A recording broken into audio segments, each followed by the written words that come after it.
Sir वादा था कि हवाई चप्पल वालों को हवाई जहाज की सैर कराई जाएगी। आलम यह है सर कि बाटा कंपनी का जूता पहनने वाला भी आज हवाई जहाज की टिकट नहीं खरीद पा रहा है। सर सरकार ने कहा कि मालदीव्स मत जाओ, लक्षद्वीप जाओ छुट्टी मनाने। मैं आपको आज का रेट बता रहा हूं सर, अगर आज मुझे दिल्ली से मालदीव जाना हो तो 17,000 रुपए की फ्लाइट है, लेकिन दिल्ली से लक्षद्वीप जाना हो तो 25,000 रुपए की फ्लाइट है। सर तो बताइए हम मालदीव जाएं कि लक्षद्वीप जाएं? सर सरकार लाई एक स्कीम जिसका नाम था उड़ान, जिसका फुल फॉर्म है उड़े देश का आम नागरिक। पर कैसे उड़े? ना फ्लाइट के उड़ने के ऑप्शन है, ना अफोर्डेबल टिकट है, ना फ्लाइट सही समय पर चलती है, तो कहां उड़े, कैसे उड़े? इस देश में जहाज में उड़ना और जहाज में उड़ के अपनी मंजिल तक पहुंचना आज भी इस देश की बहुत बड़ी आबादी के लिए एक सपना है। वन वे की सबसे सस्ती टिकट, दिल्ली से पटना जाना हो तो 12,000 रुपए की टिकट, दिल्ली से बैंगलोर जाना हो तो 16,000 रुपए की टिकट। Economy class is no more economical sir. हम सांसदों को तो फ्लाइट की रिइंबर्समेंट मिल जाती है सर, आप उस आम नागरिक का सोचिए जो इस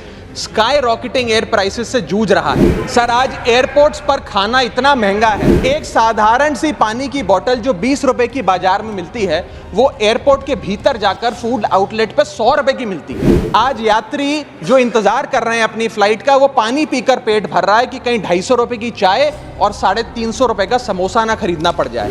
बताइए सर, एक आम आदमी एयरपोर्ट पर अपने जहाज का इंतजार करते हुए क्या एक चाय नहीं पी सकता? क्या इस पर कोई रेगुलेशन नहीं होना चाहिए? क्या कोई अफोर्डेबल कैंटीन का मैकेनिज्म नहीं होना चाहिए? 1 केजी अगर एक्सेस बैगेज हो जाए तो फ्लाइट आपसे हजारों रुपए का किराया वसूलती है, लेकिन कई घंटों के डिले के लिए क्या फ्लाइट हमें कॉम्पनसेट करती है? सर हमें इस देश में एयर यात्रा को लग्जरी ट्रैवल नहीं बताना सर, आम ट्रैवल बनाना है जैसे कि ट्रेन का है।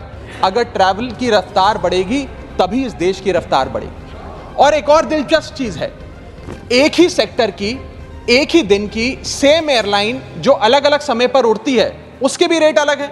आपको सुबह 10 बजे दिल्ली से बंबई जाना, उस एयरलाइन से उस तारीख पे आपको एक रेट मिलता है। 2 बजे की दोपहर की टिकट लेते हैं उसी एयरलाइन पे, उसी दिन पे वो उससे दोगुनी हो जाती है। न जाने क्या लॉजिक है। हमारे देश के एयरपोर्ट्स बस अड्डे जैसे बन गए हैं, बस अड्डों से बदतर हालत, बदतर व्यवस्था देश के एयरपोर्ट्स पर है सर। टर्मिनल 1 चले जाइए दिल्ली के, टर्मिनल 2 चले जाइए दिल्ली के, आप हालात देखिए। सिक्योरिटी लाइन से लेकर चेक इन लाइन तक लोग लाइनों में खड़े हैं और लाइनों में खड़े हैं और उसके बाद उनकी फ्लाइट भी इस चक्कर में मिस हो जाती है। एक मुसाफिर सही समय पर फ्लाइट नहीं पकड़ पा रहा क्योंकि वो बेचारा चेक इन और सिक्योरिटी लाइन में ही फंसा रहता है। इतने ओवर क्राउडेड एयरपोर्ट्स आज हमारे देश के बन चुके हैं। सर एक आम नागरिक अपनी मंजिल पे, अपनी डेस्टिनेशन पे पहुंचने के लिए, जल्द पहुंचने के लिए कभी कभार ट्रेन यात्रा या बस या गाड़ी की यात्रा नहीं करता, वो महंगी टिकट खरीदता है। महंगी टिकट खरीद के अपनी मंजिल पे समय पे पहुंचना चाहता है। और कुछ ऐसे भी लोग हैं जो आर्थिक तौर पे सक्षम नहीं हैं, लेकिन आपातकालीन परिस्थितियों में, इमरजेंसी सिचुएशन में वो भी महंगी जहाज की टिकट खरीद कर जहाज की यात्रा करना चाहते हैं, अपनी मंजिल पे पहुंचना चाहते हैं। लेकिन क्या वो अपनी मंजिल पे समय पर पहुंच जा रहे हैं?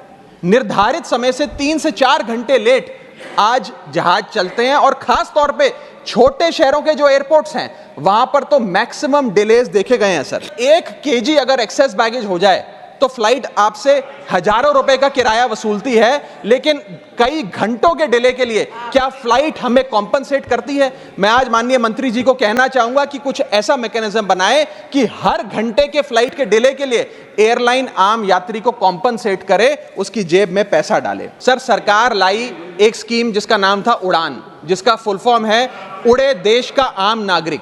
पर कैसे उड़े?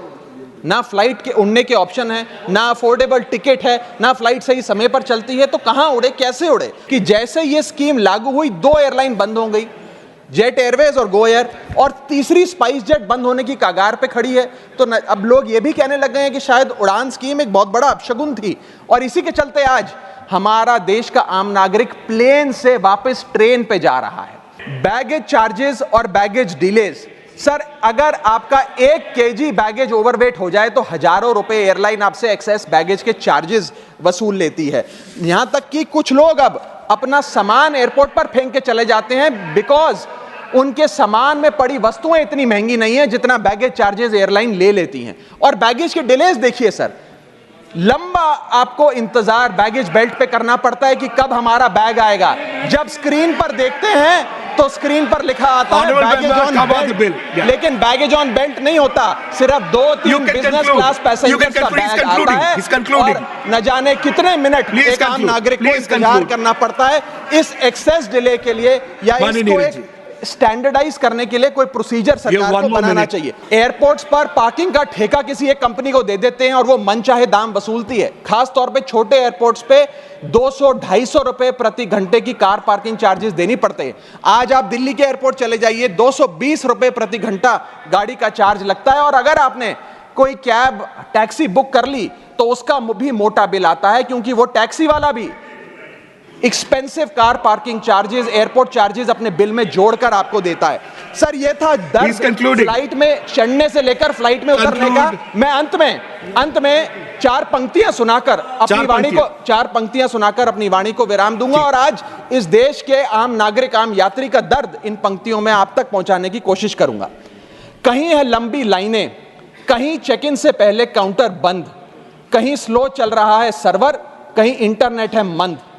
महंगी टिकट के बाद भी यात्रा की कोई गारंटी नहीं, आपका सामान चाहे टूटे चाहे फूटे कोई वारंटी नहीं। जो हाल है बस अड्डों का, वही तस्वीर आती है एयरपोर्ट से।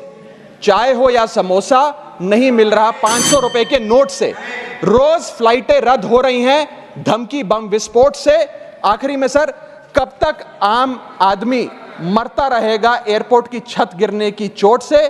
जनता की मुश्किलें तो पल भर में मिट जाएं अगर सरकार को फुर्सत मिल जाए चुनाव या वोट से।